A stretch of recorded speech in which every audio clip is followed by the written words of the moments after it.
Hello बच्चों, आपका हमारे YouTube चैनल हिंदी वाणी में स्वागत है। पिछले भाग में हमने पढ़ा था कक्षा 9वीं की पाठ्य पुस्तक क्षितिज का पाठ 1 दो बैलों की कथा। इस कहानी के लेखक हैं मुंशी प्रेमचंद। दो बैलों की कथा कहानी एक स्वदेशी रचना है। इस कहानी में लेखक ने कृषक समाज एवं पशुओं के भावात्मक संबंधों का वर्णन किया है। कहानी में बताया गया है कि स्वतंत्रता सरलता से प्राप्त नहीं होती, इसके लिए बार बार प्रयास करना पड़ता है तथा संघर्ष करना पड़ता है। स्वामी के प्रति वफादारी निभाने का वर्णन कहानी का प्रमुख लक्ष्य है। किस प्रकार हीरा और मोती नाम के दो बैल अपने मालिक जुरी के साथ वफादारी निभाते हैं। कहानीकार ने सच्ची मित्रता पर प्रकाश डाला है तथा सच्चा मित्र ही सुख दुख में अपने मित्र का साथ देता है। आत्मरक्षा के लिए सदैव संघर्ष करना चाहिए तथा एकता में बल, इस प्रकार के आदर्श हैं जिनको दर्शाना ही इस कहानी का मूल उद्देश्य है। आज इस भाग में हम इस कहानी से लिए गए अभ्यास के प्रश्नोत्तर पढ़ेंगे। हमारा पहला प्रश्न है, कांजी होस में कैद पशुओं की हाजिरी क्यों ली जाती होगी? कांजी होस एक प्रकार का ऐसा घर होता है या ऐसा स्थान होता है जहाँ पर आवारा पशुओं को बंद कर दिया जाता है। उत्तर है, कांजी होस एक प्रकार से पशुओं की जेल थी। उसमें ऐसे आवारा पशु कैद होते थे जो दूसरों के खेतों में घुसकर फसलें नष्ट कर देते थे। अतः कांजी होस के मालिक का यह दायित्व होता था कि वह उन्हें जेल में सुरक्षित रखे तथा भागने न दे। इस कारण हर रोज उनकी हाजिरी लेनी पड़ती होगी। हमारा प्रश्न दूसरा है, छोटी बच्ची को बैलों के प्रति प्रेम क्यों उमड़ आया? उत्तर है, छोटी बच्ची की माँ मर चुकी थी। सौतेली माँ उसे मारती रहती थी। इधर बैलों की भी यही स्थिति थी। गया उन्हें दिन भर खेत में जोतता, मारता, पीटता और शाम को सूखा भूसा डाल देता। छोटी बच्ची महसूस कर रही थी कि उसकी स्थिति और बैलों की स्थिति एक जैसी है। उनके साथ अन्याय होता देखा तथा उसे बैलों के प्रति प्रेम उमड़ आया। हमारा प्रश्न तीसरा है, कहानी में बैलों के माध्यम से कौन कौन से नीति विषयक मूल्य उभर कर आए हैं? उत्तर है, इस कहानी के माध्यम से निम्नलिखित नीति विषयक मूल्य उभर कर सामने आए हैं। नीति विषयक का अर्थ है शिक्षा देने वाले। उत्तर है, सरल, सीधा और अत्यधिक सहनशील होना पाप है। बहुत सीधे इंसान को मूर्ख या गधा कहा जाता है। नंबर 2, इसलिए मनुष्य को अपने अधिकारों के लिए संघर्ष करना चाहिए। नंबर 3, आज़ादी बहुत बड़ा मूल्य है। इसे पाने के लिए मनुष्य को बड़े से बड़ा कष्ट उठाने को तैयार रहना चाहिए। नंबर 4, समाज के सुखी संपन्न लोगों को भी आज़ादी की लड़ाई में योगदान देना चाहिए। हमारा प्रश्न 4 है, प्रस्तुत कहानी में प्रेमचंद ने गधे की किन स्वभावगत विशेषताओं के आधार पर उसके प्रति रूढ़ अर्थ मूर्ख का प्रयोग न कर किस नए अर्थ की ओर संकेत किया है? यहाँ मूर्छ लिखा हुआ है लेकिन इसके स्थान पर मूर्ख आएगा। उत्तर है, गधा सबसे बुद्धिहीन प्राणी माना जाता है। यदि किसी को मूर्ख कहना चाहते हैं तो हम उसे गधा कह देते हैं। गधा मूर्ख के अर्थ में रूढ़ हो गया है, किंतु लेखक ने इसे सही नहीं माना क्योंकि गधा अपने सीधेपन और सहनशीलता से किसी को हानि नहीं पहुंचाता है। गाय, कुत्ता और बैल जैसे जानवर कभी कभी क्रोध कर देते हैं, पर गधा ऐसा नहीं करता। गुणों के विषय में वह ऋषियों मुनियों से भी कम नहीं है, यानी ऋषि मुनियों के समान ही गधे की प्रशंसा की गई है। प्रश्न 5 है, किन घटनाओं से पता चलता है कि हीरा और मोती में गहरी दोस्ती थी? उत्तर है, इस कहानी में अनेक घटनाएं ऐसी हैं जिनसे पता चलता है कि हीरा और मोती में गहरी दोस्ती थी। पहली घटना, दोनों एक साथ गाड़ी में जोते जाते थे तो यह कोशिश करते थे कि गाड़ी का अधिक भार दूसरे साथी के कंधे पर न आकर उसके अपने कंधे पर आए। दूसरी घटना, गया ने हीरा की नाक पर डंडा मारा तो मोती से सहा न गया। वह हल, रस्सी, जुआ, जोत सब लेकर भाग पड़ा। उससे हीरा का कष्ट देखा न गया। तीसरी घटना, जब मटर के खेत में मटर खाकर दोनों मस्त हो रहे थे तो वे सींग मिलाकर एक दूसरे को ठेलने लगे, यानी वो आपस में मस्ती करने लगे। अचानक मोती को लगा कि हीरा क्रोध में आ गया है तो वह पीछे हट गया और उसने दोस्ती को दुश्मनी में बदलने से रोक लिया, यानी अपने दोस्त को सहयोग किया। 4. चौथी घटना, जब उसके सामने विशालकाय सांड आ खड़ा हुआ तो उन्होंने योजनापूर्वक एक दूसरे का साथ देते हुए उसका मुकाबला किया। सांड एक पर चोट करता है तो दूसरा उसकी देह में पीछे से अपने नुकीले सींग चुभा देता। आखिरकार सांड बेदम होकर गिर पड़ा और उनसे हार गया।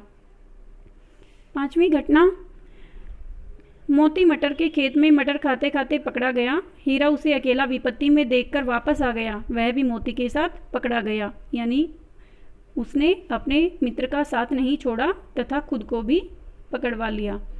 6ठी घटना, कांजी होश में हीरा ने दीवार तोड़ डाली, उसे रस्सियों से बांध दिया गया। इस पर मोती ने उसका साथ दिया। पहले तो उसके बाड़े की दीवार तोड़कर हीरा का अधूरा काम पूरा किया, फिर उसका साथ देने के लिए उसी के साथ बंधा गया, क्योंकि उसकी रस्सियां तोड़ी नहीं गई थी। प्रश्न 6, लेकिन औरत जात पर सींग चलाना मना है, यह भूल जाते हो? हीरा के इस कथन के माध्यम से स्त्री के प्रति प्रेमचंद के दृष्टिकोण को स्पष्ट कीजिए। उत्तर है, लेकिन औरत जात पर सींग चलाना मना है। हीरा के इस कथन के माध्यम से पता चलता है कि प्रेमचंद नारी जाति का अत्यधिक सम्मान करते थे। नारी विभिन्न रिश्ते बनाकर समाज में अपनी भूमिका का निर्वहन करती है।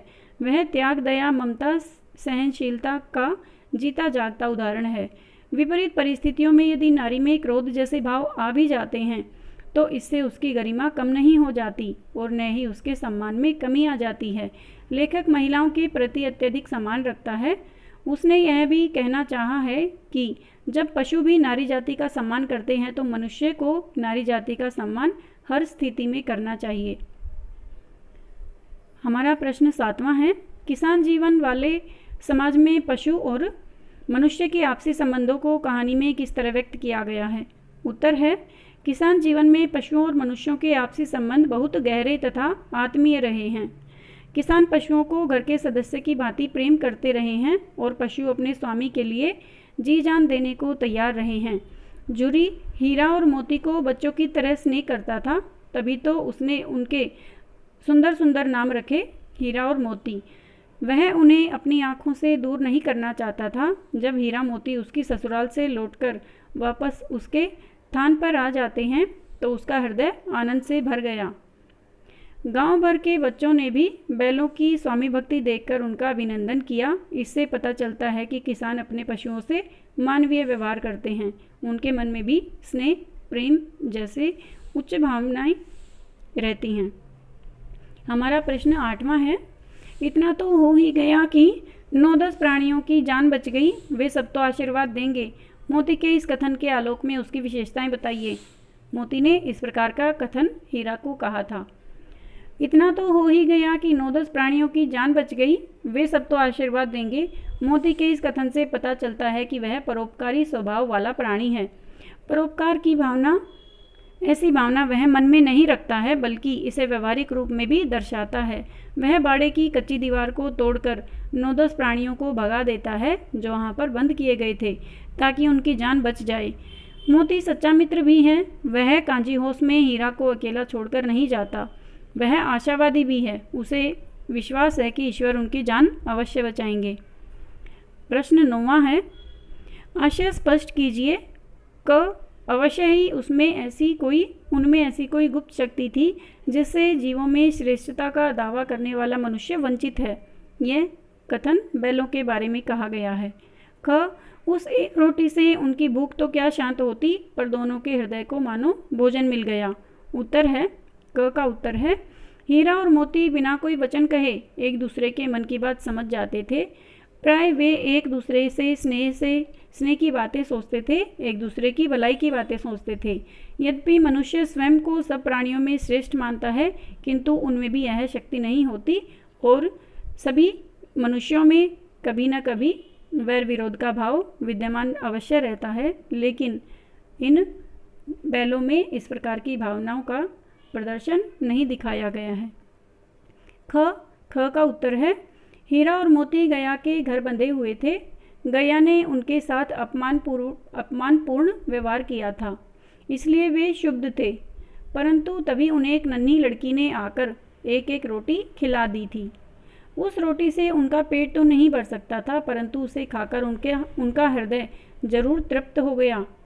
उन्होंने बालिका के प्रेम का अनुभव कर लिया था और प्रसन्न हो उठे। दोनों बैलों को लगा कि यहाँ पर कोई तो है जो हमसे स्नेह और प्रेम के भाव रखता है, कि किसी न किसी के मन में तो हमारे प्रति प्रेम और करुणा की भावना विद्यमान है। इस प्रकार दोनों बैल प्रसन्न हो गए थे।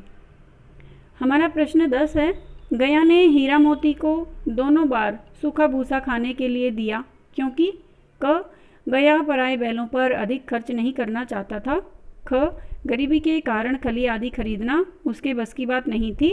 ग वह हीरा मोती के व्यवहार से बहुत दुखी था। या घ उसे खली आदि सामग्री की जानकारी न थी।